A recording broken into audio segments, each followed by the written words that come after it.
something like Versailles in near St. Petersburg. You will see now the Grand Palace, which was almost completely ruined during the wartime because all this territory was occupied.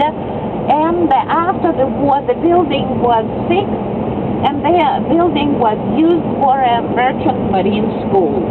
The new building for the school was constructed, and like Phoenix, 3 years ago, the palace, which you can see in the distance, was brought up. Practically, the new building was constructed, and this is now officially the president's official seaside residence. The palace is also used for summits. There is the museum half of the palace from the center to the right. In front of the building you see the statue of Peter on horseback, and behind the palace there is a beautiful park stretching all the way to the sea on the lower level. Well, and first Peter the Great intended to build his seaside residence here, but he gave up the idea because it was too far from the Navy base, Kronstadt, and later Peter the Great started to develop what we call now Peterhof, or Petersburg, meaning Peter's Palace. So this is the Strelna Palace, which was the royal residence, and it belonged to the royal family up till 1917.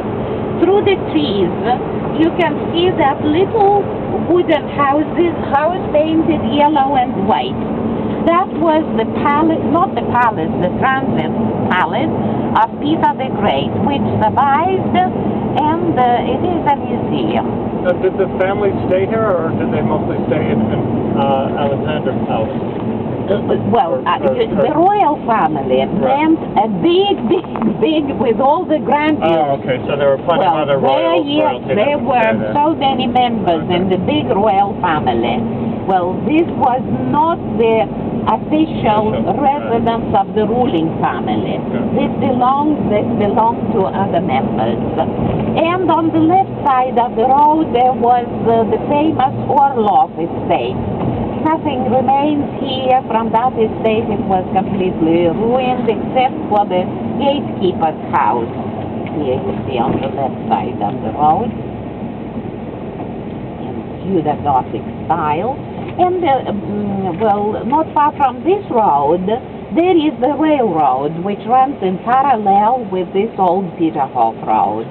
The railroad, the first railroad, as you remember, was built in 1836, connecting St. Petersburg with Tsarskoye Selo and Pavlov, both are south of the city. And the railroad here was built somewhat later, around 1850. So, Peterhof is a big attraction for the tourists, for all the visitors, Russian and foreign, and people come to Peterhof by train. It's a ride of some 40 minutes to get to Peterhof by train. And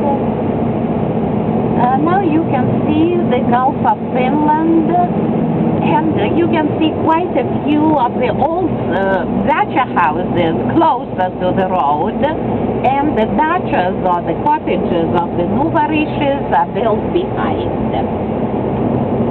The new dachas or cottages, which many of them look better than the little palace of Peter the Great. The little palace of Peter the Great looks more like a dacha. These small plots of land with the dacha house were sort of given free to the people, to the families. Now the land here is so very expensive, and what happens in winter, some of these wooden dacha houses get burned. Nobody knows who sets fire to them. Usually some agents approach the owners of the dacha offering money for the house, and the house is worth nothing. what they want the land. And you see so many of them coming up one next to another.